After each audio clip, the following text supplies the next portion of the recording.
As I speak right now, only the church can sanctify the nation. Zimbabwe is a dark cloud of darkness hovering upon it. There are 3 phases in the history of Zimbabwe where blood was spilled unceremoniously. The first phase, it is before the Chiwenga wars were fought. Before we started fighting in the second Chiwenga, there is blood that was shed in the pre-Chiwenga era, after the colonial era was launched, not before the 1890 pioneer column. After the 1890 pioneer column, there was blood that was shed, black on black, and then then white on black. Then during the Chiwenga war, during a war, listen to me, during what? During a war. When you are in a war time, God authorizes. If the war is sanctioned by God, there is a certain bloodshed that is allowed. Pane nguva yehondo yekuti kana pakaitika hondo, pane mvumo inogona kugrantiwa naMwari kuti ropa rideuke, because blood is the currency of any war. Blood is the currency of any war. This is why presidents are not to be trigger happy to declare war every now and again without avoiding confrontation that generates into a war. Because when a president is declaring war on another country, he is signing for the death of his soldiers. In every war, soldiers and civilians die. So to declare war is to say, I've authorized that some of my warriors and some of my people are going to shed their blood. This is why blood is the currency of any war. During any war, there are wars sanctioned by God and there are wars not sanctioned by God. If it is a war that is not sanctioned, all the blood spilled in that war is an abomination. But if it is a war sanctioned by God, as it was in the liberation struggle, God authorized that black people must go to war and fight with the white men to regain their nations and their sovereignty and their territories.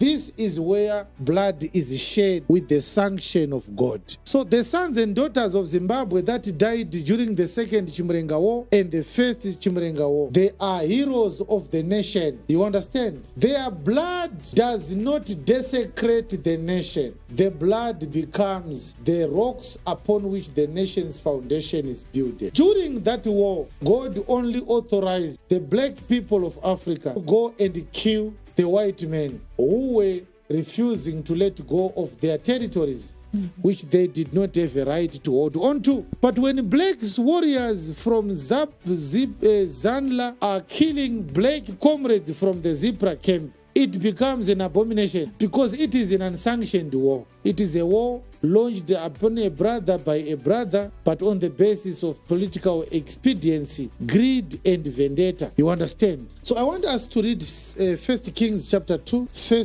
Kings chapter 2 from verse 1. What am I doing? I want to prove that there are certain wars sanctioned by God where blood is authorized to be shed, but those are not many wars to fight. Saka pane hondo here yamatenderwa apostle kuti mende kunorwa.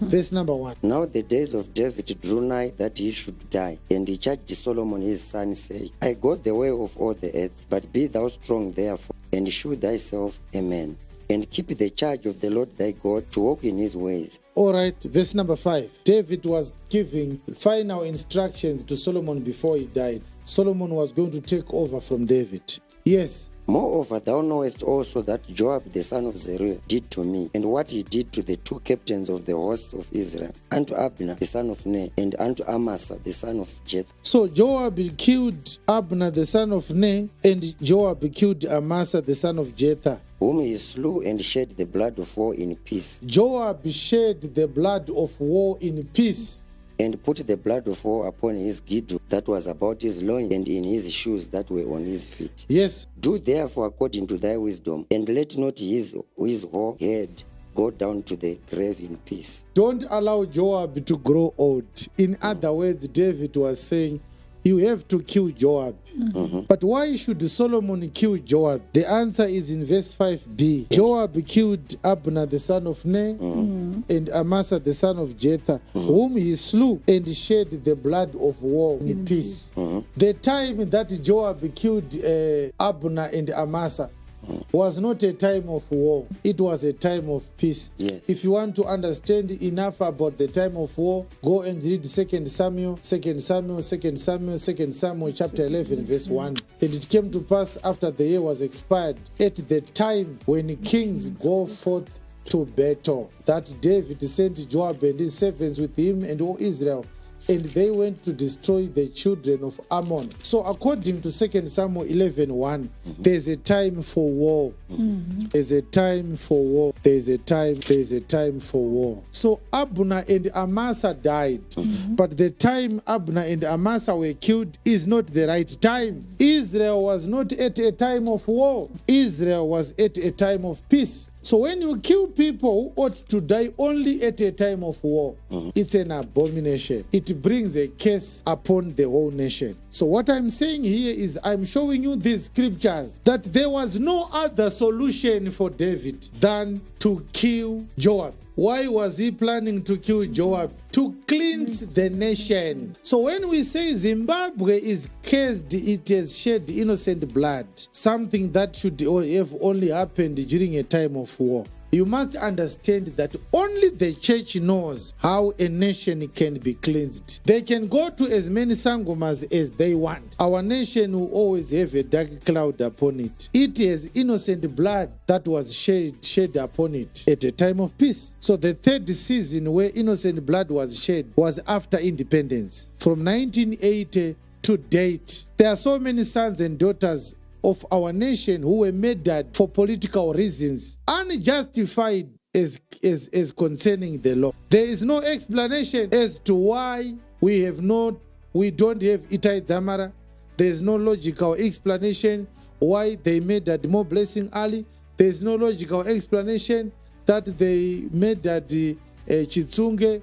There is no logical explanation as to why they murdered Boneni Ngwe and many others. Tondera Indira, Shiminya, and Mabika, many of them. The blood of Mo Blessing Ali is upon our shoulders. Our president has no clue how to fix that. But I am one of the people who has an idea. The Lord spoke to me about it. I spoke to a politician. One of their people came to me and said, I heard you talking about it. What do you want us to do? I gave him a hint on how the nation can be cleansed. Chivayos, free-falling cars and money will not cleanse our nation. What happens when a nation is cursed? Well, nothing goes in that nation. When a nation is cursed, there is no progress. Blood calls upon blood. Insults call upon insults. Factions call upon factions. Dissensions call upon dissensions. Rebellions call upon rebellions. Our nation, like a garment, is tearing into shreds while we are watching. We have lost our identity. We have lost our moral responsibility and compass. We have lost direction. We have lost an opportunity to develop. Our infrastructure are decaying at a very, very fast rate. These are signs of a cursed nation. So when we want to fix these issues, we need to know, what does God want to do? What does God instruct that we do? I cannot cleanse the nation of Zimbabwe alone. It's impossible. It is going to take many stakeholders. The president will not take a leading role. The people who will take a leading role are community leaders, village heads and chiefs, because those are the custodians of the people. You don't cleanse mountains and rivers. You cleanse the population. The curses upon our nation are on our skin. This is why it is impossible for a Zimbabwean to love another Zimbabwean. It's a curse. The way we hate each other is not normal. It's a cursed nation. All right. So we are saying, how do we deal with a situation where people are in prison because of crimes that were committed by demons using their bodies? Our laws do not recognize that demons can cause people to commit a crime. But our leaders go to sangomas in search of deliverance. They come back with the charms. They burn incense in their offices to fortify their political powers. These are demons who are trading their courts You are emboldening them and they won't leave. So so one thing you might also look at is how much demons a nation attracts when it is under a national case.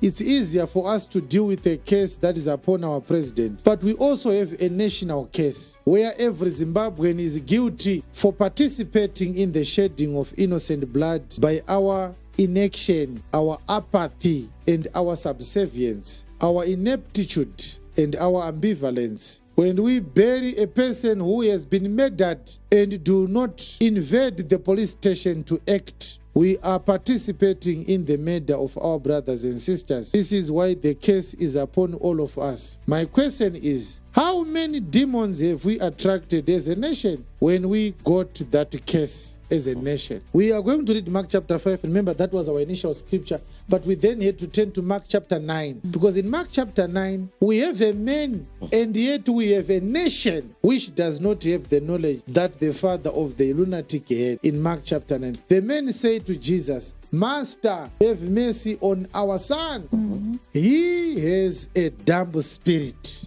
So imagine if we have someone who committed murder because of a demon. The right language is not he is a murderer. The right way to describe him is he is a murderous spirit. Highlight verse 17. Imagine if we have our sister who are at the touchline. Instead of calling our sister a prostitute, we describe her as a sister with a prostitute spirit. Imagine saying we have a brother in jail. He has a thuggery spirit, a hooliganist spirit, a stealing spirit. Uyo murume ari papo, mwana wangu haasi mbavha, ane mweya wehumbavha uri paari. Imagine how cooperative those people were going to be when they realized that we don't blame them for something they can't explain, even when they are shedding tears in the prison cell at the dark hour of the night. They are wondering, how did I kill that man? I'm not a killer. Even in my saddest day, killing is not something I imagine as something I should do. How could I stab someone 15 times? I have a cousin brother, all right? A cousin brother from my mother's side. I will say his name so that you know that this is not a story I've cooked up. His name is Fanuel Chitewe. You can search it on Google. He's a cousin brother from my mother's side. He axed 5 people and 4 died. He chopped 5 people with an axe head. It happened in Rusike in Mashonaland East Province. It was all over the news. It's not something I can make up. What happened with my cousin brother is he bought an axe, a brand new axe. Nothing was wrong. Pastor Baloy. Chavakaita is Pastor Baloy. One day Mungu ndotenga demo. Fanuel bought a new axe. And he told his wife that he wanted the axe to be sharper than any axe she had ever seen. So she bought a sharpening stone. It was on a Thursday. From the following morning, Friday, he spent the whole day sharpening one axe. Friday, Saturday, Sunday, Monday, Tuesday. On Tuesday, the wife went to Fanuel's father, her father-in-law, and complained. He said, Baba, my husband bought an axe last week. He is doing nothing except sharpening it from morning to evening. I'm now worried because last night he brought the axe onto the bed. He said, someone might steal my axe. So when he brought the axe, I refused to sleep in the bedroom. I slept in the other room. The father did not take action. I don't know what happened. It was on Wednesday. On Thursday, Fanuel, I think he's still alive. Fanuel on Thursday woke up in the morning, went to his brother's house, greeted his brother and his wife, greeted his other sister-in-law, the wife of the other brother. He went into his brother's homes and he came home. He greeted all of them. But when he came home, he started counting the number of people he had greeted with his fingers. At my brother's house, there is my wife, my brother's wife, and this child and that child. On this other house, there's this wife. And so he asked his wife, My wife, if you want people to die, you should use your eggs on this part of the head and on that part of the head. The wife then was suspicious. So the wife said to my cousin brother, I have to visit my maternal home. My mother is not well. So my brother Fanuel's wife ran away calculatively. She went to her father's house. On Friday, early in the morning, Fanuel took his brand new ex.